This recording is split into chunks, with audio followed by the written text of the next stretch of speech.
Enable the Rotate Offset feature on HP LaserJet and PageWide Enterprise MFPs with FutureSmart 4.7 or later to print jobs in alternating portrait and landscape orientation.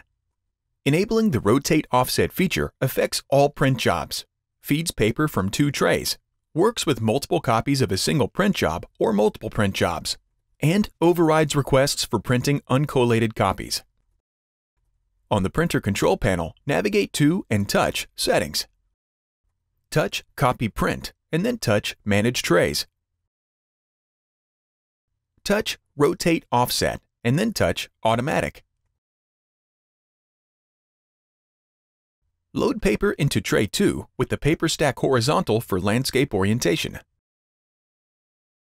Load paper into Tray 3 with the paper stack vertical for portrait orientation. Load the same paper size in both trays.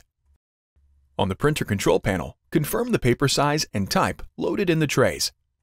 Load the original document in the ADF or Automatic Document Feeder. Touch Copy. Set the number of copies, and then touch Copy. The documents print in alternating orientation for each print job.